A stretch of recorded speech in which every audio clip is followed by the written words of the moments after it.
I was hiding something from all of you. So I went on a date with... Hello and welcome to Boy Problems. It's Liz, your best friend.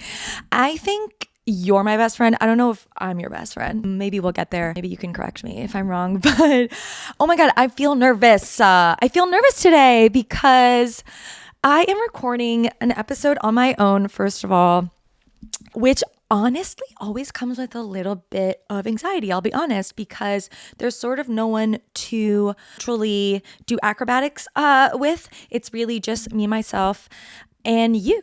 This needs to be a solo episode because no one else was available. First of all of my friends are busy.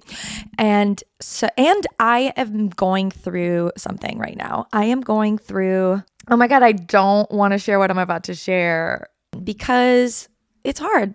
Being seen is hard, and I'm feeling it right now. So I went on a date with a woman, and it was a really good date.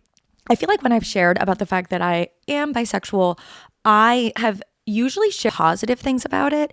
And honestly, sometimes I look back at the things that I've shared, and I feel like I was hiding something a little bit from all of you, which was how actually insecure I am about it.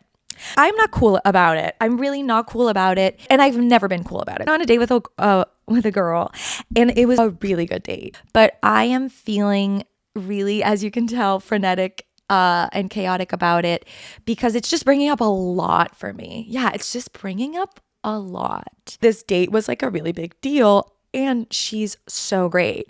And so pretty, and it went so well. And yet here I am. I'm scrambling because when I've shared things about being bisexual, I feel like I was being a cool girl about it. I sort of think back at the ways that I shared my experiences that I've had with women, and I brushed over the elements that are more complicated for me.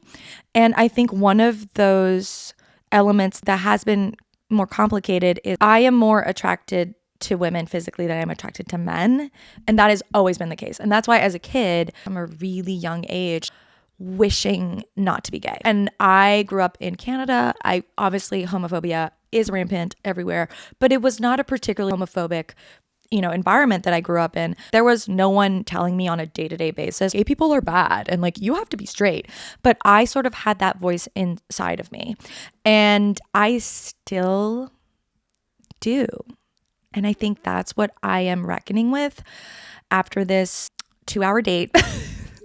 There's a part of this that has to do with you because I talk a lot about my dating life, and I talk a lot about the men that I've dated. And some of you have pointed out in the last few months, why don't you ever talk about your experiences dating women? The way I explain it to myself, and I don't even know if this is true or not, I feel attracted to women physically in terms of relationships. Like I want or wanted, I don't know what I want anymore, but I wanted to be in a relationship with a man. I like really actually kind of like masculine men. I'll just say that it's my preference, and I wanted a man to fill the void inside of me. And so I went for really confident.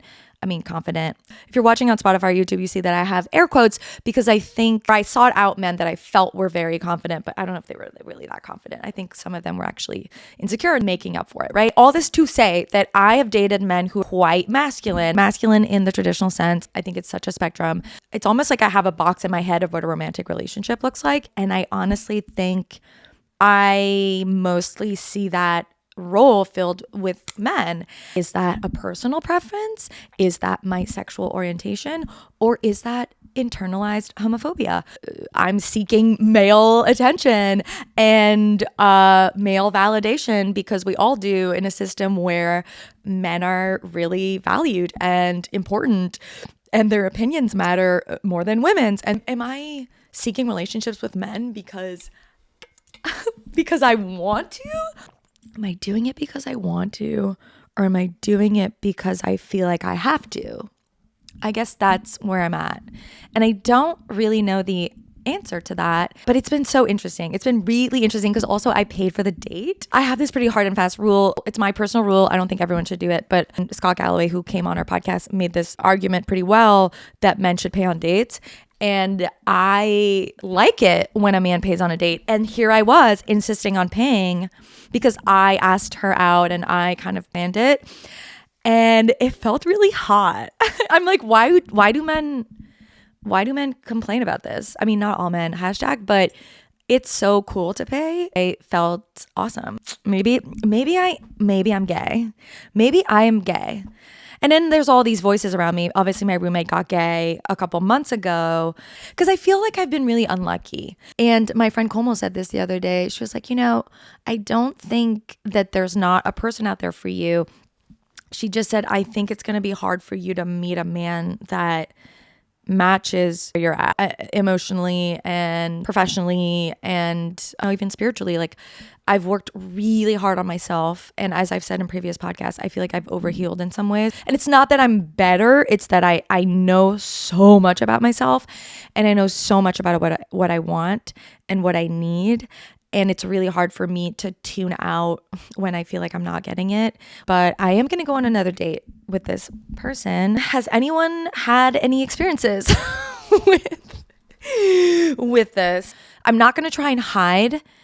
I feel like that's the beginning because I was literally on Reddit threads that's how you know things are going really well in your life. So you're either on a dating app, fresh in the morning. That's how you know, ooh, okay, let's take a beat. Or you're on Reddit threads trying to figure out if you're gay. That's what I was doing this morning. And so I figured, you know what? Instead of being on Reddit, let me share how I'm feeling with my friends. And hopefully no one will be mean about it in the comments. Maybe it is weird that I mostly date men. And if I've been this unlucky with men, maybe it means that I need to open it up. I also have this thing where after I go on a first date, every first date is like the best first date I've ever been on. Even as I was reflecting on what to talk about today to you, I was like, oh, it was an amazing date. And I didn't feel like she was trying to like impress me. And she was she had so much integrity and she's so amazing and she cares about the world and she cared about, her questions were so good. And I just realized like, oh, this is what I do. I romanticize romantic things, which sue me. And so I'm trying to not do that. So during our last episode of Boy Problems, I had an encounter with a man called Johnny Computer at a bar. He taught me how to update my iOS and he got my number and I was excited. But then an hour and a half later, I saw him getting another girl's number / changing phones, maybe updating their iOS.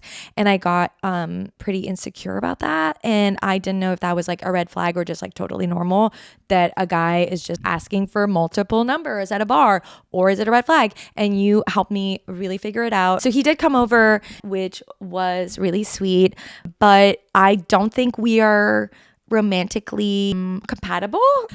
Some of the issues that I had around the way that we met did present themselves again. There are guys who totally are into like flirting with women. It's just how they are, I guess.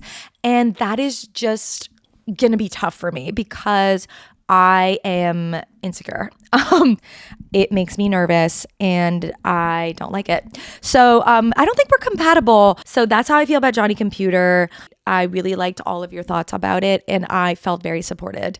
Johnny Computer and I are not working out, but I went on a really good day with a girl and I have talked to you about this before I talked to my therapist about this, which feels like the thesis of this show, really, that we're all figuring it out and we're all processing the world in real time. So stay tuned for updates on my, what do we call her?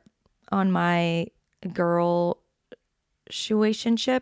Okay, so I did this thing a couple months ago where I asked men and women, what was the worst date you've ever been on? And my sort of hunch with that social experiment was that the worst date that a man had been on was like not nearly as awful as the worst date that a woman has been on. You know, there's like a safety gap between dating as a woman and dating as a man, just in the society that we live in. And sure enough, when I did that man on the street, a lot of the men were like, I don't know, I can't think of one, like truly, like. And then the women, there were too many for me to edit into the video. One woman was like, he brought me to McDonald's and then made me pay. Oh my God, there was one woman that said the worst date she'd ever been on was a date with a guy who left without paying, but like made her an accomplice in this crime because he like said he did, and then they walked out and he had not paid, and then the server ran out and suddenly she was like part of the crime. And then there's this woman, she goes, oh yeah, the worst date I've ever been on, it was Halloween, I went home with this guy, I went to the bathroom, and when I came out he was wearing a monkey mask in his underwear and was holding a rifle. That was a metaphor for all of it. The worst date for a woman is sometimes a scary date for a woman. Let's put it that way. And so I had a similar question that I thought would sort of get very different reactions from men and women. So I went up to guys and I asked them what was the meanest thing that a woman has ever said to them. And then I went up to women and asked them what was the meanest thing that a man has ever said to them. And I'm going to be honest with you, I went in thinking men are meaner. This will be so interesting. Men will sort of cite examples again of maybe being laughed at, being mocked, and women will cite examples of horrible, just things that have stuck with them forever and are extremely painful. And you know what? I was actually pretty surprised by the answers. First of all, the first woman I talked to, she was like, oh. Once I had to do a phone interview with Gordon Ramsay, and he thought it got off at the end, and he was like doing my voice. He was like, oh my God, like, I don't even know. That's tough. That's really mean. But then, I don't know, I stopped and I talked to this one guy, and he actually was like, oh, I can't really think of anything that a woman has said to me that's that mean. And I was like, oh, proves my point. But then I said, do you think women are nicer? Do you think women are nicer than men? Women, they can cut down right to the core a little bit easier. They know what to say. Oh, I got it. Men is just like, whether if it's that mean, you'll probably get into physical. But they'll just punch you. But we're fine after that. And that really did make me ponder on this question of like, who is the meaner gender? I think emotional intelligence can be a weapon.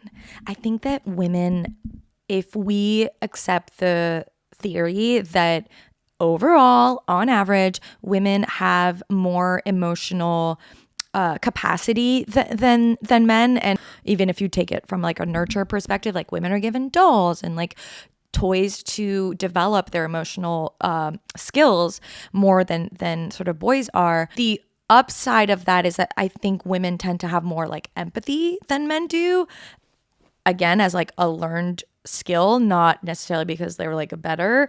That same sensitivity, when it's weaponized, makes women's cruelty like more surgical, I would say. That means that it can really like linger. But look, I will add that women talked about being called a whore, being called a slut, right? Like my camera operator, Lucy, said the man told me that I looked like the porn star he was watching last night, which I guess isn't mean, but was like a little unprompted. Unsettling.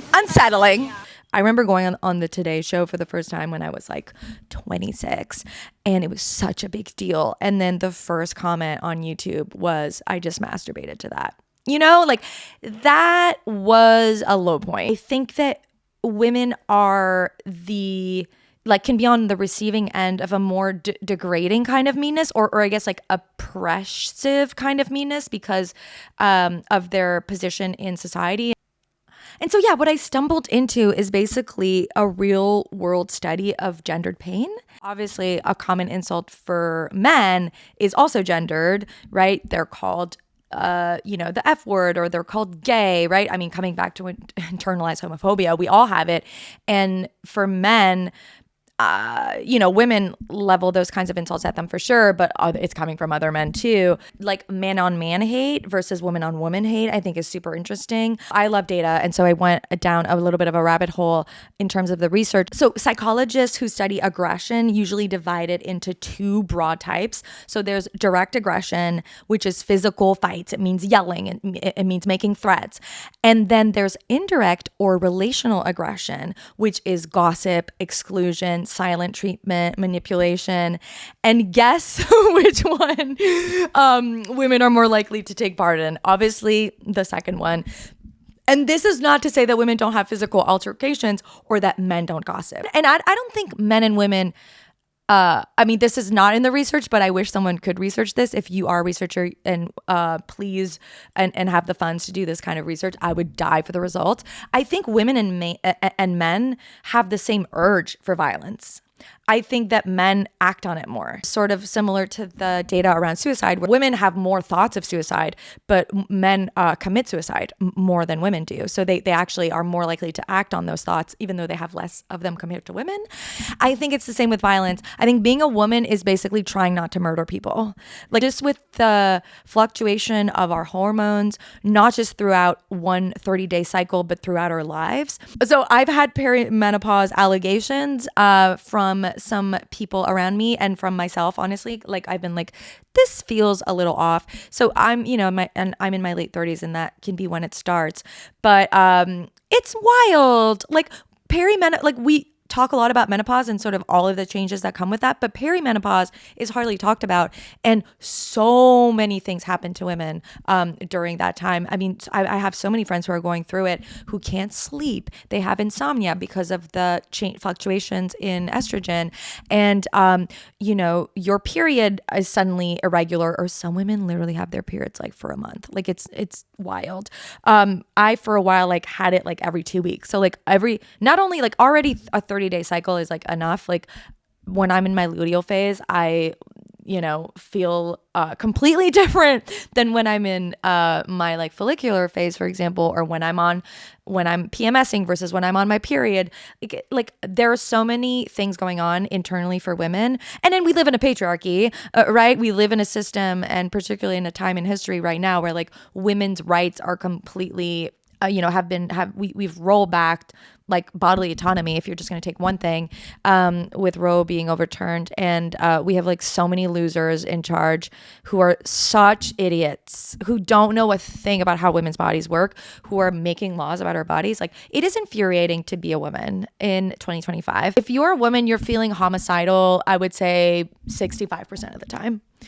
Like 65% of the time you are trying not to murder people. And so that being said, I think women are just as violent as men inside, but we don't act on it. And there could be a wide variety of reasons why we don't do that, right? It's also crazy that we don't do more murder because we are so good at cleaning blood off of clothes, underpants, sheets, skirts, shorts, your tote bag, your bathing suit. Like the amount of things that I've like, I know I can take out blood. Like I can wash out blood in a matter of minutes. And you would think that would mean women commit more murders because we'd be able to clean it up more easily, but we don't. We really don't.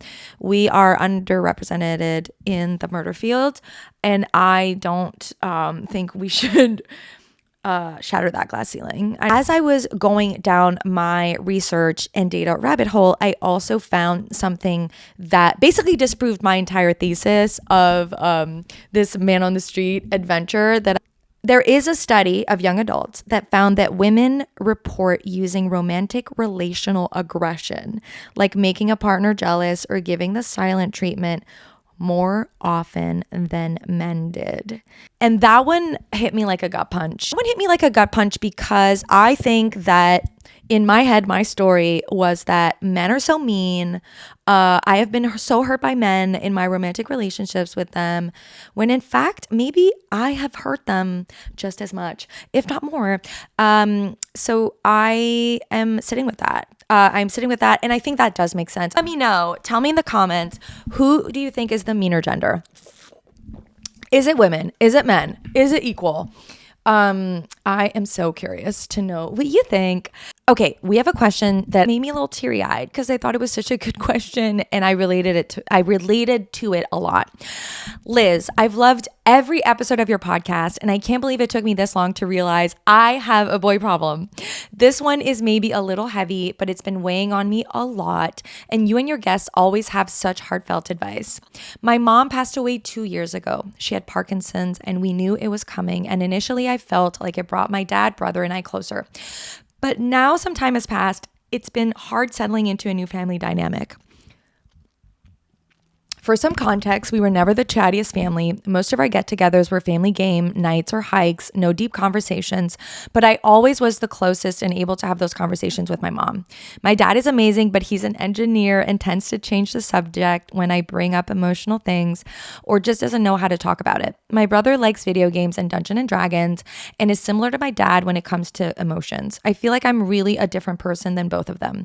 My problems are that I sometimes don't enjoy hanging out as a family as much as I used to, because it's harder to relate to my dad and brother in the same way I related to my mom. And also, I feel like it falls on me to organize family get-togethers because my brother and dad just aren't as good as because my brother and my dad just aren't good at planning. I need some advice on continuing to find joy in spending time with family now that there's less female energy there, and how not to feel so burdened with making sure we stay close, but to also not give up on connecting just because it's harder. Thank you. So first of all, this is not heavy. You are going through heavy things, but we can work it out together. I would say that, okay? And no problem is too heavy for boy problems. I am so sorry for your loss. That must be unspeakably difficult. And not only, I think 2 years is so not a long time. You're still working through the grief of your mom. And here you are having to also work through the grief of the family dynamic that you had, right? You're grieving the life that you had when this person, was alive. And so I think it's totally normal to be adjusting to a new dynamic.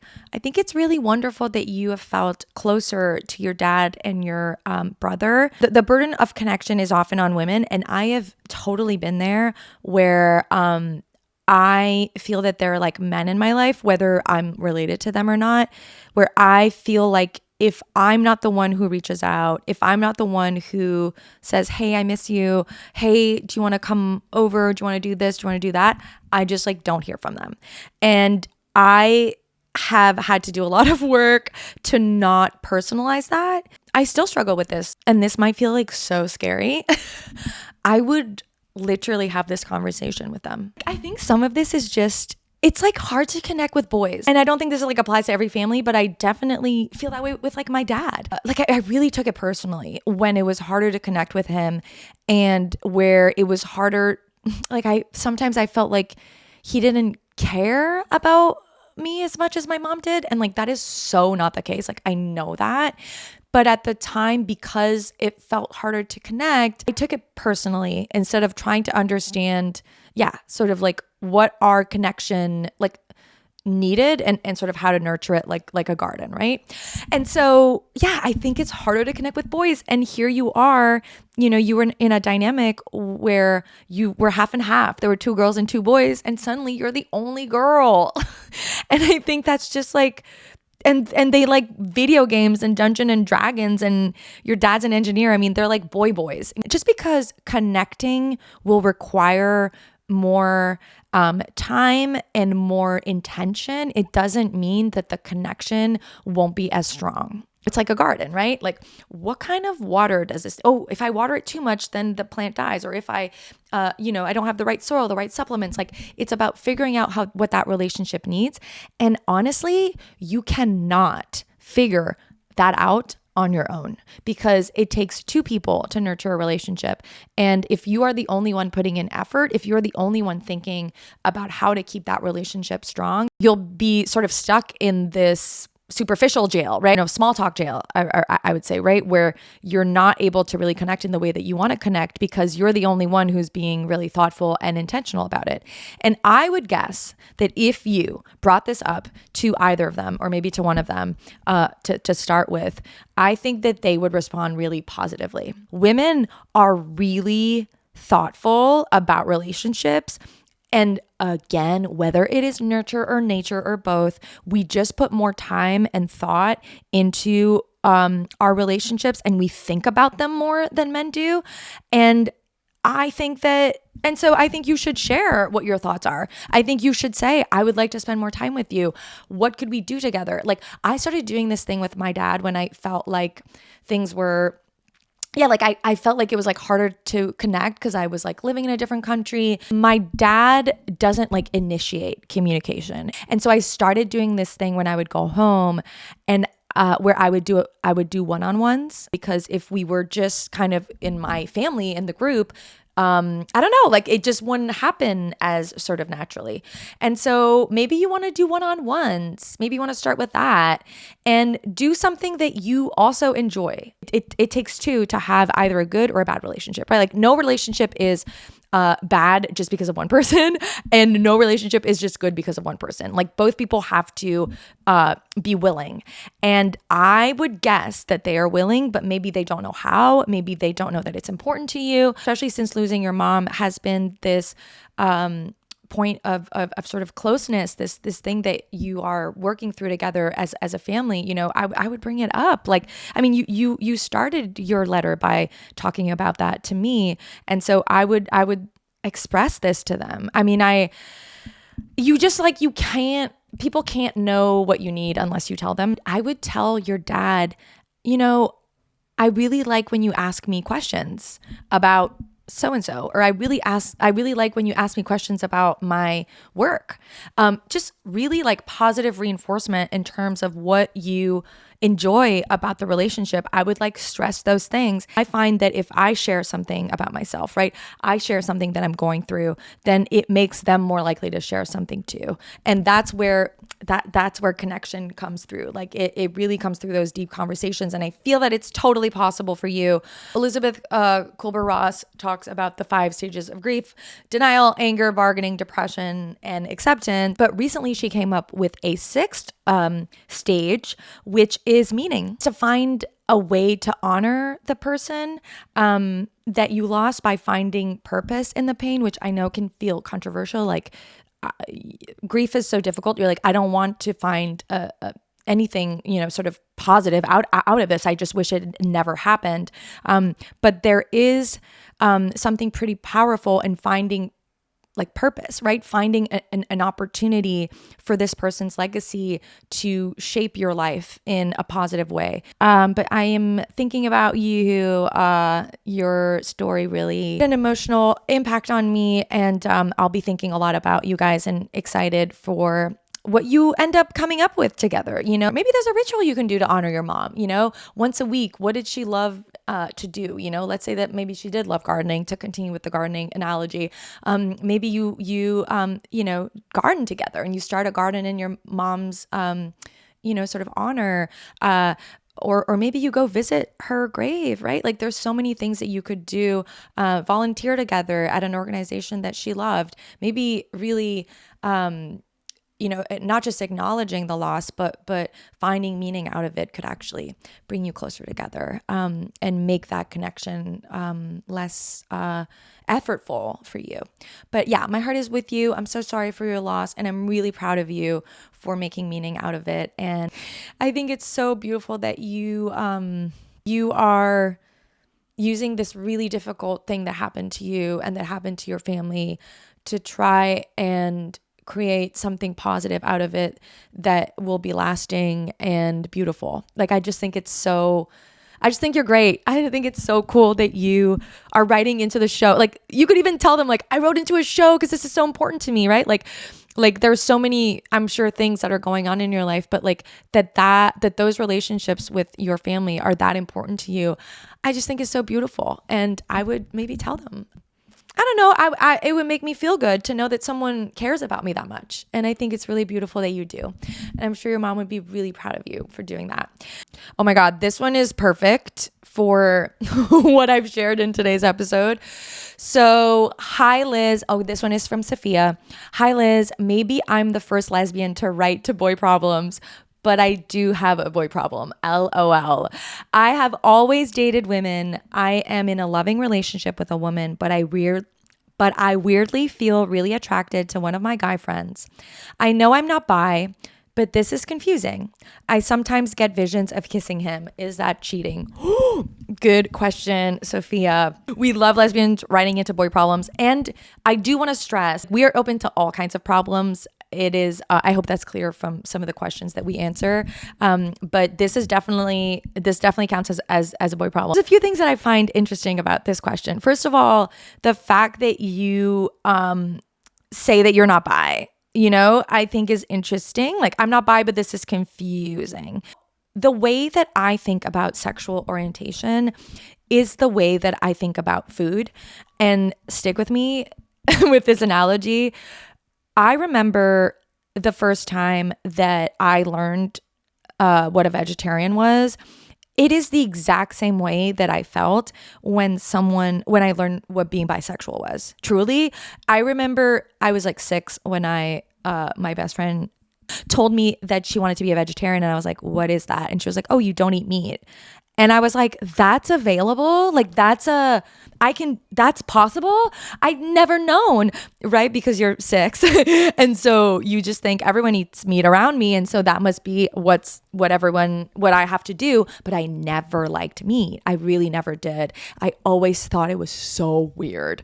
And I didn't like it. I didn't like the taste of it. I didn't like the idea of it.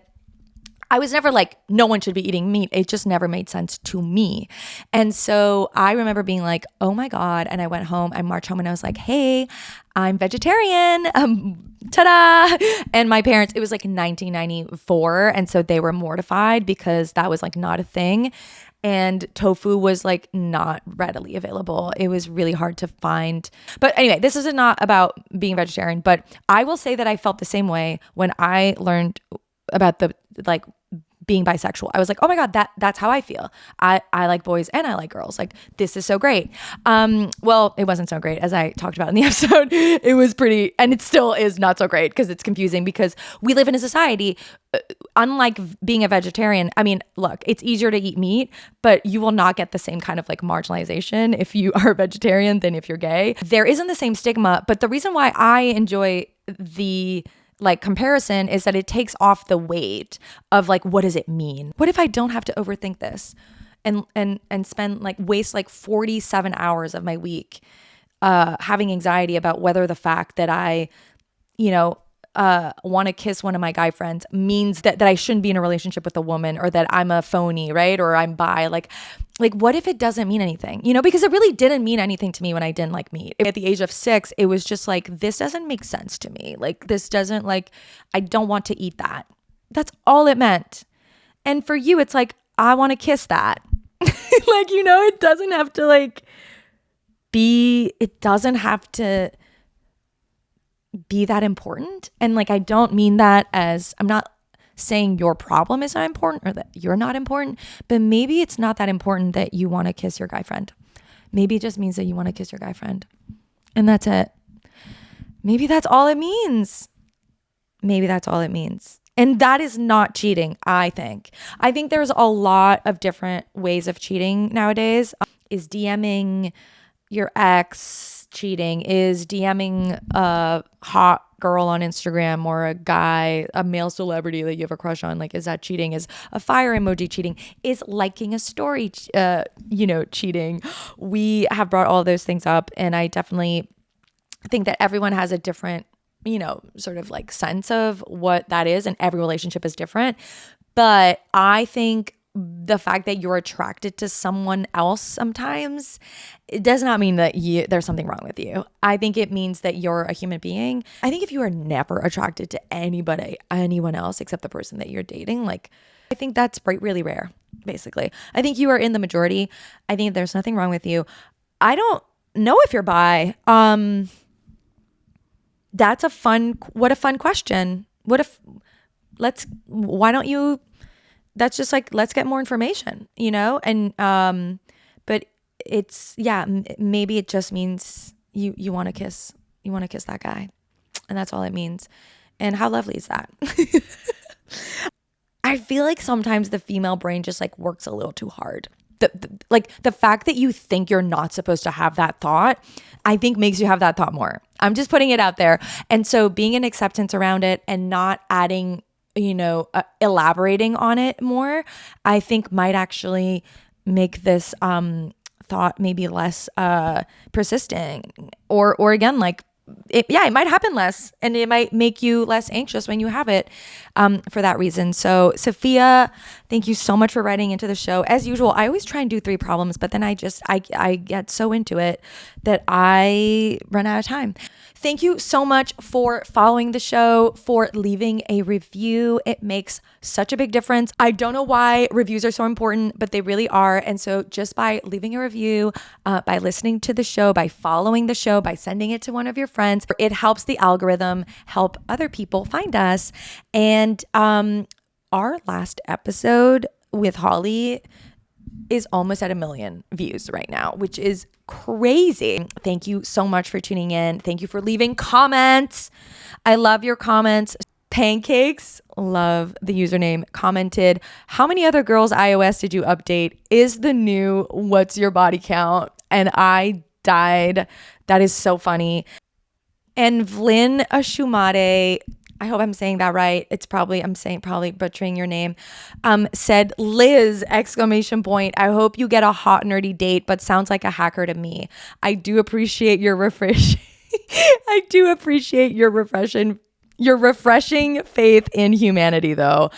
I appreciate just the variety of feelings about Johnny Computer. And I do think my faith in humanity has got me into trouble. And we have such an exciting episode coming out on Friday of Hopecore. We have a guest that so many of you have asked me to have on, and so I had to reach out to her, Amanda Montell. She wrote Cultish. She wrote a bunch of books, amazing books about linguistics and like magical thinking and overthinking. Truly perfect topics for us for our Friday show, Hopecore. So tune in for that.